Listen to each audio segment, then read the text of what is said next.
Assalamualaikum warahmatullahi wabarakatuh. Saya Ipang Mubin dengan NIM 22500811177. Di sini saya akan mempresentasikan proposal penelitian penelitian saya, yaitu metode klarifikasi naive Bayes pada dataset multi-label menggunakan pendekatan NPL dan TF-IDF. Kita lanjut sama ke abstraknya. Penelitian ini bertujuan untuk mengembangkan sistem klarifikasi otomatis terhadap data teks yang memiliki lebih dari satu label atau multi-label classification. Dalam penelitian ini digunakan pendekatan natural language processing untuk melakukan prosesan dataset serta metode term frekuensi inference dokumen frekuensi. Itu ekstraksi fitur metode klarifikasi yang diterapkan adalah naive Bayes karena dinilai efisien dan memiliki kinerja yang baik dalam menangani data teks.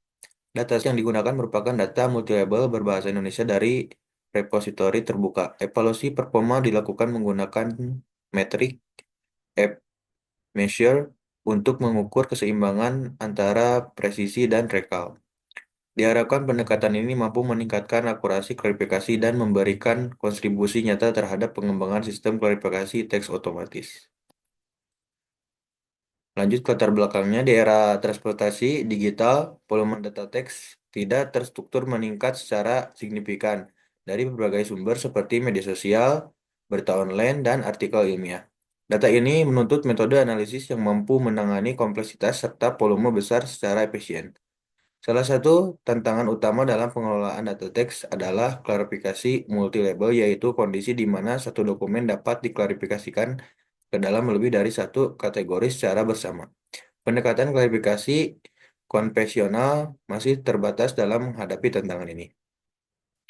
Untuk rumusan masalahnya itu, bagaimana NP bias diterapkan pada data teks multi-label, bagaimana NPL dan TF-IDF mengabstraksi fitur, efisiensi metode label Palmer test, kemudian yang keempat, performa model dengan F-measure.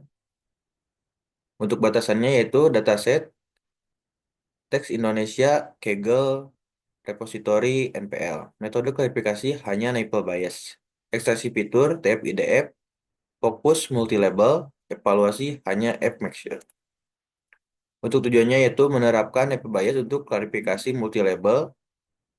Yang kedua, ekstraksi fitur menggunakan NPL plus TF-IDF. Evaluasi performa klarifikasi atau F-measure. Yang keempat, efektivitas label forset. Kemudian yang kelima, kontribusi untuk sistem klarifikasi otomatis. Kemudian untuk luaran dan manfaatnya itu ya luaran yang pertama yaitu model klarifikasi multi-label, yang kedua implementasi Python, yang ketiga dokumentasi klarifikasi teks. Untuk manfaatnya itu akademis, kontribusi ke NPL dan ML.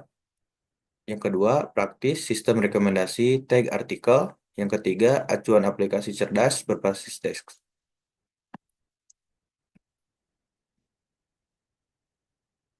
Kemudian untuk tinjauan pusakannya itu data mining, multi-label classification, natural language processing atau NPL. Yang keempat yaitu naive Bayes plus teorema Bayes. Yang kelima TF-IDF. Yang keenam Ngram. Yang ketujuh label forset. Yang kedelapan evaluasi F-measure. Yang kesembilan penelitian terdahulu. Untuk metode yang saya gunakan yaitu mengumpulkan dataset, processing, tokenizing, stemming, stopword, removal, kemudian yang fitur extraction, TF-IDF plus Ngram, kemudian transformasi label, label forset, klarifikasi, naive Bayes, evaluasi F1, F1, score, micro-macro, Hamming loss.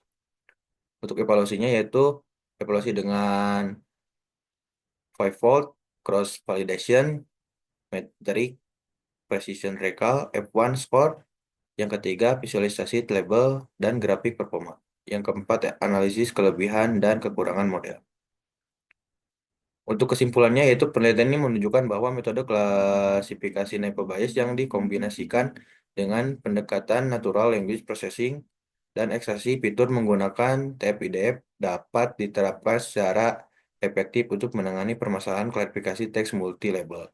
Penggunaan teknik transformasi label seperti label power set mampu mengakomodasi kompleksitas hubungan antar label dalam dataset. Evaluasi menggunakan metrik F-measure membuktikan bahwa model memiliki performa yang cukup baik dalam mengklasifikasikan dataset berbahasa Indonesia secara akurat.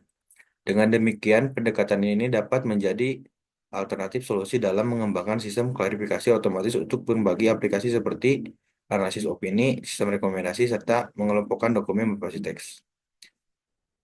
Sekian dari saya, mohon maaf apabila banyak kesalahan. Wassalamualaikum warahmatullahi wabarakatuh.